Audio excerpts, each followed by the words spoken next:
마태복음 27장 46절 말씀 죄송합니다. 마태복음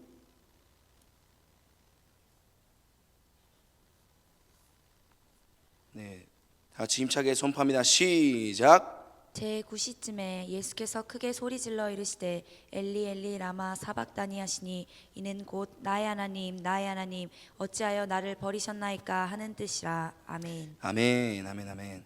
오늘 아침 예배에 오신 여러분 성도분을 사랑하고 축복합니다. 이번 주 주일에 인사를 드렸던 박한목 간사고요. 2020년도 함께 청년교회를 섬기게 되었습니다. 잘 부탁드리겠습니다.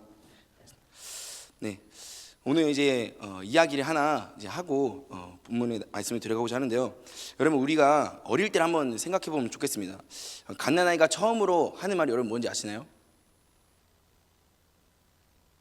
당연히 뭐 엄마 또는 아빠겠죠. 네, 배가 아플 때 또는 학교에서 힘든 일이 있을 때 그 자녀가 더 잘하면 잘할수록 누구를 찾게 될까요? 부모를 찾게 되는 것 같습니다. 무서울 때, 억울할 때 우리가 제일 먼저 찾는 사람은 누구였나 생각을 해보면 대부분 이제 부모님이라고 대답을 할 겁니다. 이제 청년분들은 또 다르니까 나는 이제 부모를 찾지 않는다라고 얘기할 수 있겠지만, 대부분 이제 엄마 또는 아빠를 도움이 필요할 때 달려갈 대상으로 여길 것 같습니다. 그런데 저는 이제 이런 이제 이야기를 들은 적이 있어요. 이제 부모님에게 달려갔는데 자녀들은 부모에게 달려갔는데 그 부모는 밤늦게 야밤에 기도하러 또 교회를 찾아간다고 합니다. 또는 이제 아이들이 다 잠들고 집안에 조용해졌을 때 엄마가 혼자 부엌이나 방 한 구석에서 성경을 펴놓고 작게 읊조리며 기도하는 모습을 또 보았다는 자녀들의 이제 이야기를 들은 적이 있었습니다. 근데 그때 이제 부모님이 이제 하나님께 드렸던 기도 내용이 이랬습니다. 하나님, 저도 너무 힘들어요. 우리 아이 주님이 좀 붙들어 주세요. 우리 가정을 지켜주세요.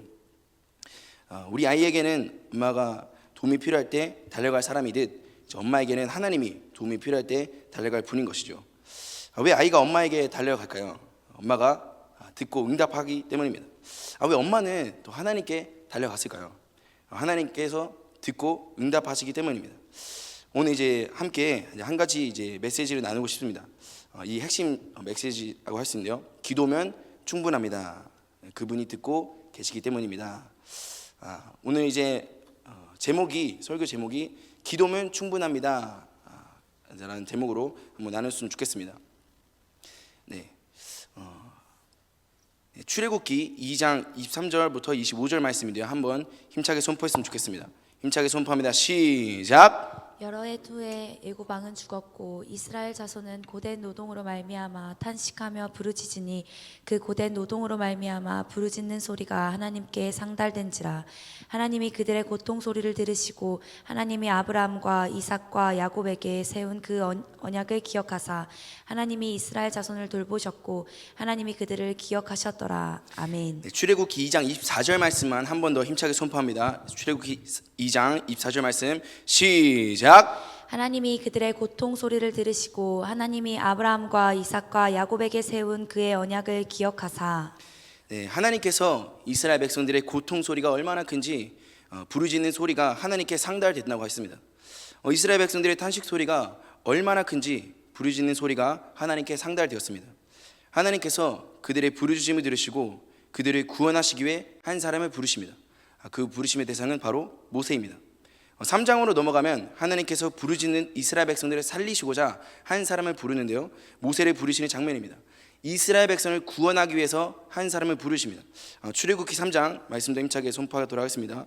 1장부터 5절 말씀인데요. 힘차게 선포합니다. 시작. 모세가 그의 장인 미디안 제사장 이드로의 양들을 치더니 그때를 광야 서쪽으로 인도하여 하나님의 산 호렙에 이르매 여호와의 사자가 떨기나무 가운데로 나오는 불꽃 안에서 그에게 나타나시니라. 그가 보니 떨기나무에 불이 붙었으나 그 떨기나무가 사라지지 아니하는지라. 이에 모세가 이르되 내가 돌이켜 가서 이 큰 광경을 보리라. 떨기나무가 어찌하여 타지 아니하는고 하니 그때에 여호와께서 그가 보려고 돌이켜 오는 것을 보신지라. 하나님이 떨기나무 가운데서 그를 불러 이르시되 모세야 모세야 하시니 그가 이르되 내가 여기 있나이다.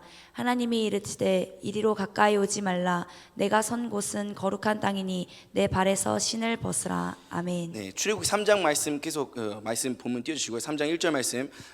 모세가 그의 장인 미디안 제사장 이드로의 양을 치더니, 모세가 나이가 80이 되었을 때 그는 이드로의 양을 치고 있었습니다.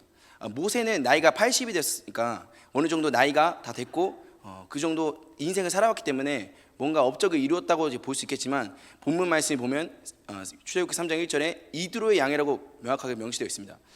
이드로의 양, 즉 이제 모세의 이제 장인 이제 될 수 있겠죠. 이제 장인인데 모세의 양떼가 아니라 이드로의 양떼인 거예요. 그러니까 모세는 지금 상황상 뭔가를 해냈고 뭔가를 업적을 이룬 것이 아니라 누군가의 유업을 지금 물려받은 상황이었던 거죠. 그런 상황에서 이제 모세를 부르십니다. 계속 띄워주시고요. 근데 이제 여호와의 사자가 2절에 넘어가면 떨기나무 가운데서 나오는 불꽃 안에서 그에게 나타나십니다. 그가 보니 떨기나무에 불이 붙었으나 그 떨기나무가 사라지지 아니하는지라. 당시 광야에서는 번개치듯 이 나무에 불이 붙는 일이 자자했습니다.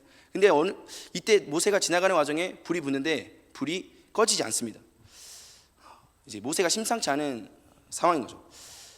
3절에 넘어가면 이게 모세가 이르되 내가 돌이켜 가서 이 큰 광경을 보리라. 떨기나무가 어찌하여 타지 아니하는가 하고, 4절에 넘어가면 이제 하나님께서 말씀하십니다. 모세야 모세야. 그가 이르시되 여기 있나이다. 하나님께서 한 번 더 말씀하십니다. 하나님이 이르시되 이리로 가까이 오지 말라. 내가 선 곳은 거룩한 땅이니 내 발에서 신을 벗으라. 성경에 보면 모세와 하나님과 이제 만나는 유명한 장면이죠. 그러면서 하나님 말씀하십니다. 내 발에 신을 벗으라. 모세가 살아가던 이 광야에서 내 발에 신을 벗으라는 이 표현 자체도 어떻게 보면 흔한 표현은 아닙니다. 내 발에 신, 내가 꼭 반드시 신고 있어야 될 자리죠. 그 광야에서는 또 신발이 필수 요소입니다. 그럼에도 불구하고 신을 벗으라 했던 것은 하나님께서 모세를 부르실 때 너가 살아왔던 과거, 너가 살아왔던 가치관, 너가 지금까지 80년을 살아왔지만 너가 신고 있었던 그 신발, 너를 지금 여기까지 인도했던 그 모든 것을 내려놔라. 하나님께서 말씀하시는 겁니다. 내 발에 신을 벗으라. 출애굽기 3장 7절로 넘어가도록 하겠습니다. 하나님께서 모세를 부르시고 나서 7절 말씀인데요, 힘차게 선포합니다. 시작. 여호와께서 이르시되 내가 애굽에 있는 내 백성의 고통을 분명히 보고 그들이 그들의 감독자로 말미암아 부르짖음을 듣고 그 근심을 알고. 부르짖음을 듣고 하나님께서 모세를 부르십니다. 이스라엘 백성들의 부르짖음이 얼만큼 하나님께 상달됐는지 하나님께서 모세를 부르시고 이제 일을 이제 진행하십니다. 하나님께서 이스라엘 백성의 부르짖음을 들으시고 하나님께 온전히 순종할 수 있는 모세를 부르셔서 그 일을 이제 행하시고자 합니다. 나이가 80이 되었는데 과연 모세가 무슨 일을 할 수 있었을까요? 나이가 80이 되었는데 한 나라의 리더로 또 한 나라의 장군으로 전쟁터에 나가서 싸움을 할 수 있을까요? 인간적으로 눈으로 보면은 참 어려운 일입니다. 그럼에도 불구하고 하나님은 나이가 다 80이 된 모세를 부르십니다.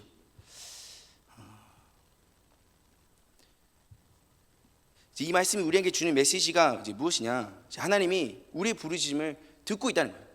부르짖음을 들으시고 모세를 불렀는데 결국에 이스라엘 백성을 구원하시고자 모세를 부르셨거든요. 모세를 부르시는 것만 이제 사람들이 많이 이제 집중을 하는데 그 의미 안에 무엇이 있느냐? 이스라엘 백성들을 구원하시고자 하는 하나님의 깊은 뜻이 있었다는 것이죠. 하나님께서는 이스라엘 백성의 부르짖음뿐만 아니라 이제는 이방인의 부르짖음까지 하나님께서 듣고 계셨습니다. 이제 예루살렘과 온유대 사마리아 땅까지 영원히 구원하시고자 하는데요. 사도행전 1장 8절 말씀 한번 힘차게 선포하겠습니다. 시작.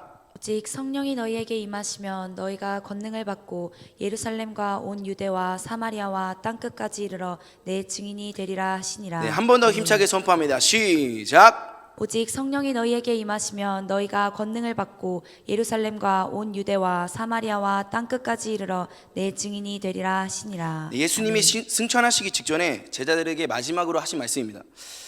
제자들은 어땠나요? 실력이 있었나요? 배운 것도 많았나요? 결정적인 순간에 도망가기만 하고 예수님을 부인하기로 했던 제자들입니다. 심지어 그 12 제자들 중에 한 명은 예수님을 돈으로 팔아넘기기까지 합니다. 부족하다고 하면 참으로 부족한데 이들을 예수님께서 부르시고 일을 행하시고자 하시는 것입니다. 예수님을 부인하게 되고 하고 뒤에서 뒤통수까지 쳤는데 예수님은 이들에게 무엇을 요구하셨나요?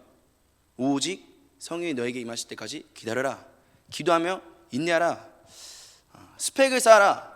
어떤 훈련을 받고 돌아와라. 이렇게 말씀하시지 않았습니다. 오직 단 하나, 딱 하나.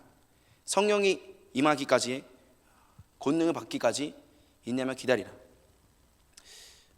주님은 어떤 실력으로 증인이 되라는 것이 아니라 성령의 능력으로 증인이 되라고 말씀하십니다. 나이가 80이 된 모세를 부르셨을 때 실력이 있었을까요? 없었을까요? 없었습니다. 그럼에도 불구하고 하나님은 모세를 부르십니다. 이것은 어떻게 좀 비유할 수 있냐면 모세의 실력은 중요하지 않다? 중요하지 않다. 하나님께서 일을 진행하시고자 하시기 때문에 모세의 실력은 중요하지 않다는 겁니다. 제자들의 상황도 마찬가지입니다. 제자들의 상황과 실력, 능력을 따지지 않으시고 하나님께서 이루시니까, 하나님께서 내가 곧 역사하실 거니까, 일할 거니까 너네는 성령을 기다리라 말씀하는 겁니다. 우리가 완벽해서 하나님이 쓰시는 게 아닙니다. 우리가 자격이 있어서 부르시는 게 아닙니다. 성령께서 우리를 통해 일하시기 때문에 가능한 것입니다. 그래서 초대교회 성도들은 무엇을 했습니까? 목숨이 걸려있는 두려움 상황 속에서, 핍박 가운데서도 다른 길로 도망치지 않고 하나님께 기도하며 성령을 구했습니다. 마가의 다락방에서 기도할 때 성령이 임하셨습니다. 성전 미문에 앉은 가 일어나며 감옥에 갇혔던 이들도 탈출하게 됩니다. 감옥에 가두려고 제자들을 꽝꽝 묶어놓습니다. 그럼에도 불구하고 하나님께 찬양 드리니, 하나님께 기도하니 초대교회가 하나님께 아뢰니 묶여있던 자들이 자유로웠습니다. 이 모든 역사는 완벽한 사람들이 만들어낸 결과가 아니라 성령 안에서 하나님께 기도하는 사람들에게 주시는 열매였습니다.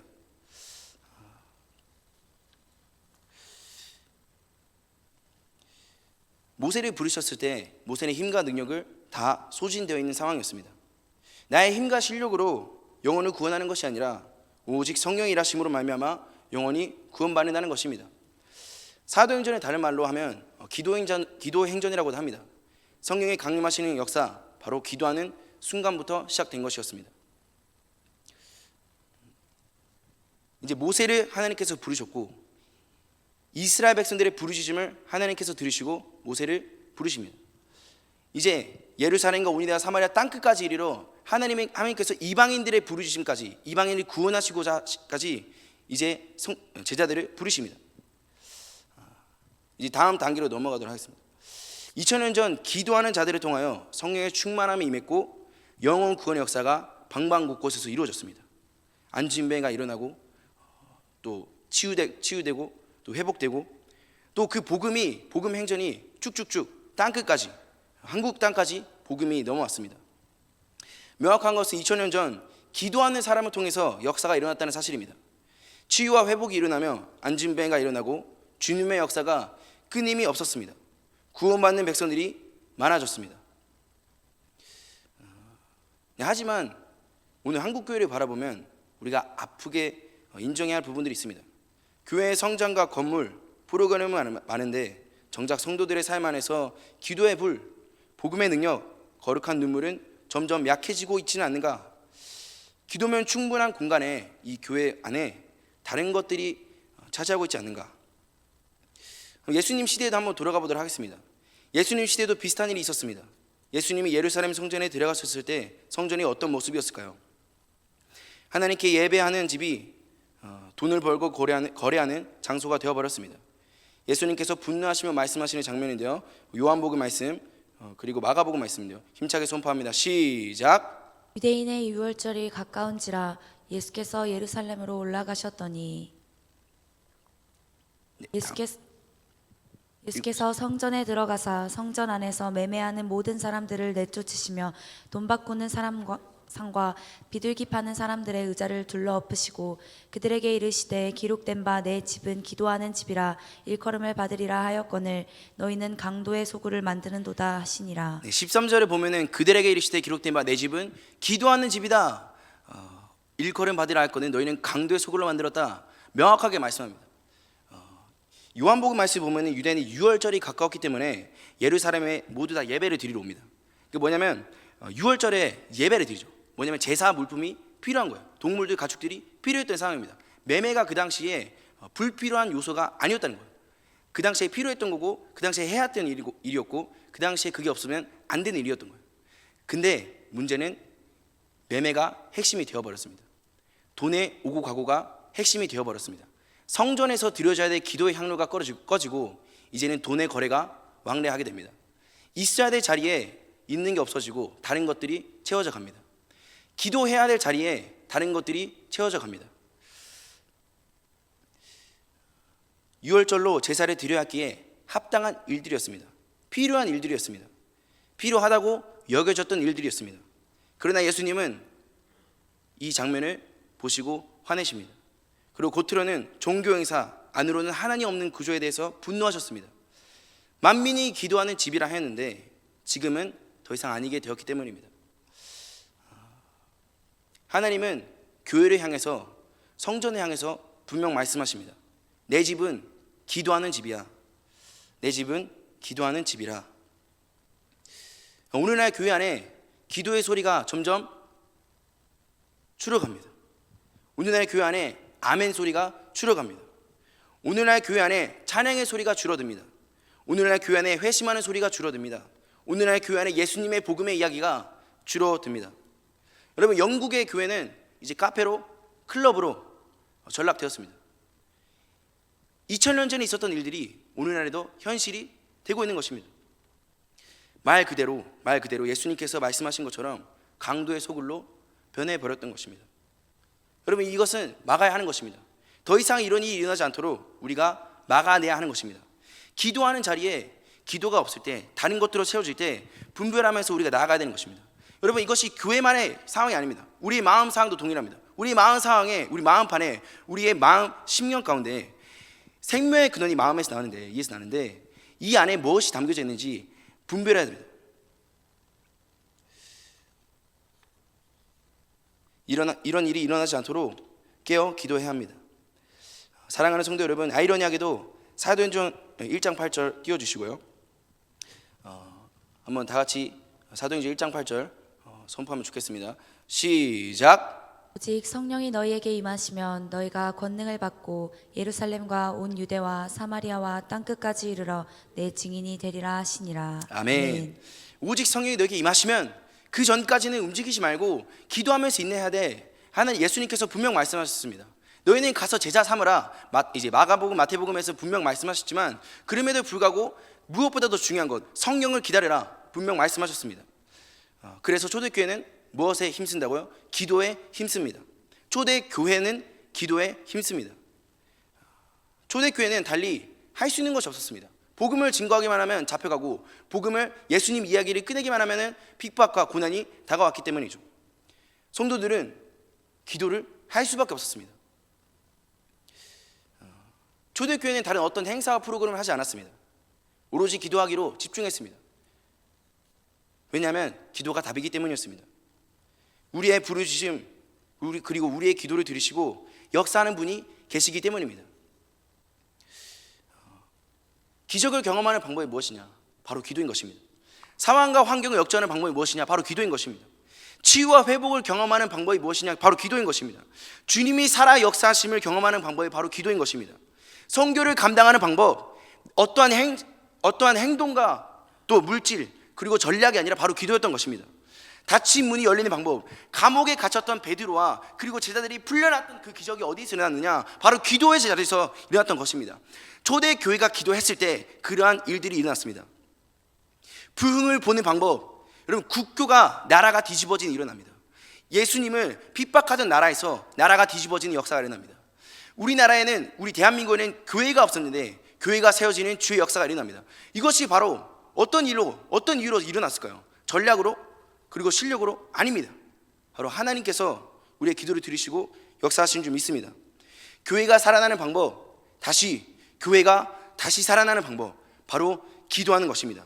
예수님께서 강도가 소굴질을 하고 있다, 내 집은 만민이 기도하는 집이다, 바로 리셋을 하셨어요. 예수님께서 다시 리셋, 예수님께서 말씀하신 그 근본으로 돌아가는 겁니다. 오직 기도인 것입니다. 다른 방법은 없습니다. 오직 기도인 것입니다. 다른 방법이 있다면 저도 알고 싶습니다. 다른 방법이 있다면 저도 소개를 받고 싶습니다.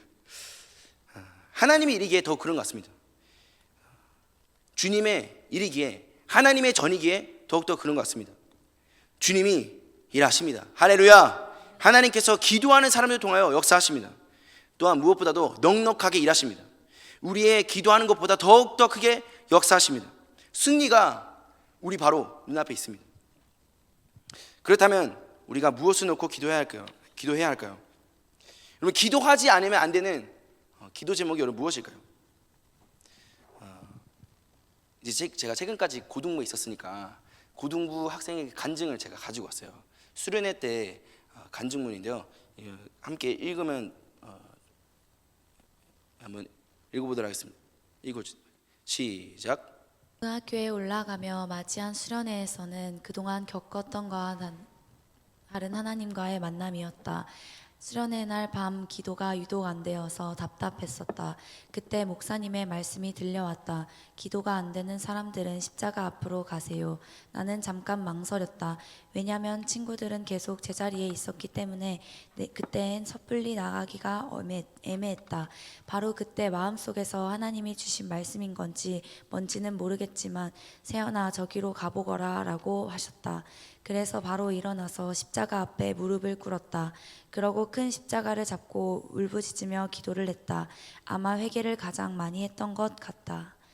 기도를 하니 십자가에 달리신 예수님이 보였고 계속 눈물이 났다. 기도에 몰두한 나머지 페인트 칠된 십자가의 색이 내 손과 바지에 물들여지는 줄도 몰랐다. 기도 시간이 끝나고 내 손과 바지는 십자가에서 묻은 빨간색으로 물들여져 있었다. 이 이야기는 여학생이 하나님 만나고 싶어 했던 이 갈망으로부터 시작됐습니다. 그러나 쉽사리 움직일 수 없었습니다. 하나님을 만나고자 하는데 주변 상황도 보이고 시선도 보이고 이 학생의 마음 가운데 용기가 필요했던 것 같습니다. 근데 이 학생 마음에 이 음성이 들렸던 것 같습니다. 너의 기도를 듣고 있어. 너의 읊조리는 기도를 내가 듣고 있어. 지금도 내 상황 가운데 역사할 거야. 이런 마음으로 그 친구는 다가왔던 것 같습니다. 우리의 부르짖음이 하나님 살려주세요 뿐만 아니라 이 읊조림, 이 신음소리까지도 하나님께서 듣고 계시는 것입니다. 이날 이 학생은 하나님 만나는데요, 이 학생에게 제가 허락을 받긴 했습니다만 원래 익명으로 하기로 했는데 이름이 다 거론이 되어버려가지고, 복음이 우리에게 알려주는 것이 이겁니다. 부르짖음을 외면치 않으시는 하나님, 나의 과거와 상태를 묻지 않으시고 너는 내게 나아오라, 내가 너의 기도를 듣고 있어, 여전히 말씀하시는 겁니다. 자격이 있고 없고를 따지지 않습니다. 하나님은 여전히 우리가 부르짖을 때 하나님은 결코 침묵하고 계시지 않다는 것입니다. 우리 반주 한번 부탁드리겠습니다.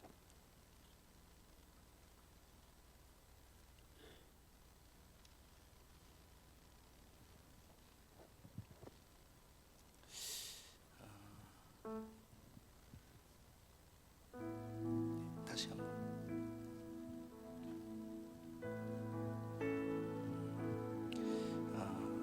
예수님께서 이 땅에 오셔서 십자가 사명을 먼저 기도로 감당하셨습니다. 땀이 핏방울 될 정도로 기도하셨는데요, 기도로 사역을 열어가셨습니다. 우리에게 주어진 일들, 우리에게 맡겨진 사역들이 많습니다. 청년교회로 와보니까 많은 일들을 맡고 있는 것 같습니다.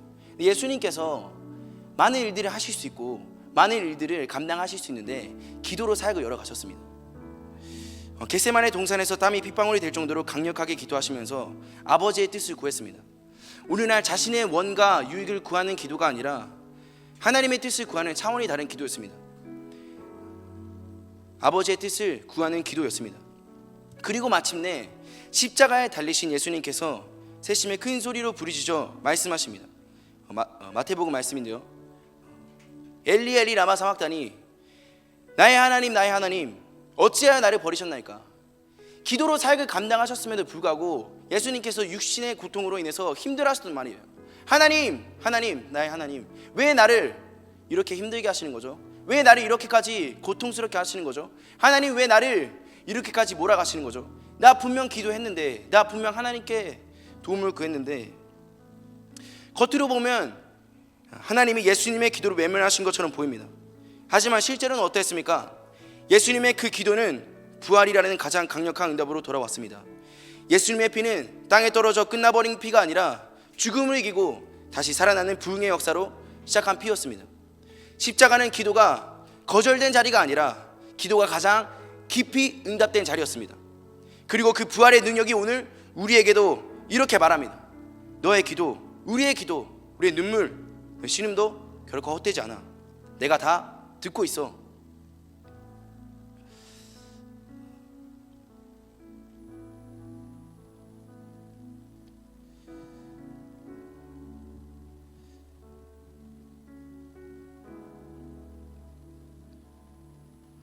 하나님께서 우리의 부르짖음을 외면치 않으십니다. 이스라엘 백성들을 살리시고자 모세를 부르시는데요, 모세를 부르실 때도 여전히 힘이 다 빠진 상태의 모세를 부르십니다. 왜냐? 하나님께서 구원하시겠다 강한 의지가 담겨져 있는 것입니다. 이스라엘 백성들뿐만 아니라 유대인, 사마리아인, 땅끝까지 모든 민족들을 하나님께서 구원하시고자 하시는 것입니다. 하나님을 생각하면은 끊임없이 영혼을 구원하시고자 하는 하나님의 이 일들이 계속 눈에 거립니다. 제가 고등부에서 사역을 2년을 했고요. 그리고 학생 때부터 이제 청년 교사로 3년, 4년을 했는데요. 제가 고등부에는 정확하게 한 7년에서 8년 정도 있었던 것 같습니다. 근데 제가 사역을 하면 할수록 그냥 놀아주고 그냥 웃어주고 그저 그냥 어울려주고 그게 사역이 아니더라고요. 그들의 마음 가운데서도 하나님을 향한 간절한 마음이 있더라고요. 주님을 만나고 싶고 하나님 만나보고 싶고 나도 하나님 뜨겁게 만나보고 싶은데 이런 마음이 있더라고요. 근데 그럴 때일수록 학생들이 결국에 저 포함해서 학생들도 그러고 하나님을 뜨겁게 만났던 그 자리, 예수님 앞으로 나아갔던 것입니다. 예수님께 바짝 나아갔던 것입니다. 예수님께 나아가더니 아까 그 고등부지 내내 올라오는 학생인데 여학생 고백이 십자가 앞에 나아가서 십자가 꽉 붙들고 기도하는데 그 십자가에 묻어있는 페인트가 온몸에 배어있대요. 온몸에 페인트가 묻는지 안 묻는지, 옷에 묻는지 안 묻는지 상관없어. 그냥 주님 그냥 살려달라고, 하나님께 도와달라고, 하나님 도와주세요, 하나님 살려주세요, 이 마음 가지고 하나님 만나고 싶어 이 마음 가지고 달려들었는데